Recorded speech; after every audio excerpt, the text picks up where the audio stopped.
गणपतीला सूर्यनमस्कार करून संकल्प ऐकायचा असतो. सकी 1947 आहे. यंदा संक्रांत पाऊस वैद्य एकादशीला आहे. त्या दिवशी एकादशी तिथी आहे, म्हणून एकादशीला आवरी खाली तरी चालेल, उपास मोडणार नाही. संक्रांत यावर्षी वाघावर बसलेली आहे. किंक्रांत घोड्यावरती आहे. संक्रांतीने वस्त्र पिवळ्या रंगाचं वापरलं आहे. संक्रांतीने कपाळाला केशरी गंध लावलेला आहे. संक्रांत एका हातात गादा, एका हातात दंड घेतला आहे. वासाकरता जायचं फुल पांढरं वापरलं आहे. संक्रांती अंगामध्ये भूषणार्थ म्हणून मोती वापरले आहे. संक्रांत यंदा अंगामध्ये मोती वापरले आहे. संक्रांतीने अन्न म्हणून फक्त खीर पिऊ राहिली गोड. संक्रांत यंदा कुमारिक आलेली आहे, खाली बसलेली आहे. संक्रांत यंदा सापाचीने जन्मलेली आहे. संक्रांत आता निघाली पूर्व दिशेकडून, चालली पश्चिमेला. पाती त्या वायू कोपऱ्यामध्ये. संक्रांतीचं वाहन वाघ असल्यामुळे वाघापासून भीती वाढेल.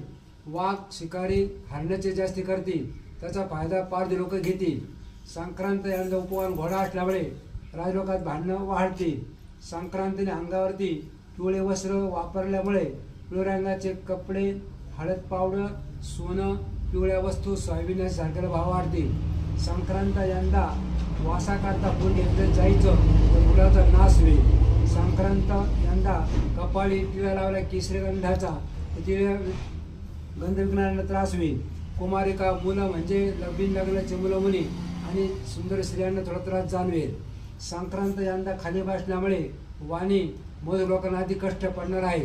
संक्रांत यंदा सर्पाचं झाल्यामुळे साप खूप मरणार आहेत. सापाची भीती कमी राहील, परंतु त्याचा फायदा करून लोक घेतील. संक्रांत खीर पीत असल्यामुळे दुधाला, साखरेला, तांदळाला शीत पदार्थ महाग होणार आहे. संक्रांत यंदा तिचं रासना मंदाकिनी असल्यामुळे राजलोकांना फायदा आहे. राजलोकांना फायदा होऊन पैसे जास्त मिळेल. संक्रांत यंदा नास्तिक लोक, चोर लोक यांना फायदा देणार आहे. संक्रांत यंदा एकादशीला आली, बुधवार आला आहे, म्हणून चालू वर्षी पाऊस पाणी भरपूर पडणार आहे. सर्व पिकं भरपूर येणार आहेत. समृद्धता वाढेल. यावर्षी मंगल कार्य अधिक होणार आहेत. मग धार्मिक लोक वळतील, धार्मिकता वाढेल, मंगल कार्य जास्त घडतील, पूजा अर्चा वाढतील. संक्रांत यंदा जे रोज प्रवास करतात त्यांना सुख दुःख समान ठेवलं आहे. संक्रांत यावर्षी बहुकार होत असल्यामुळे सुखी होईल.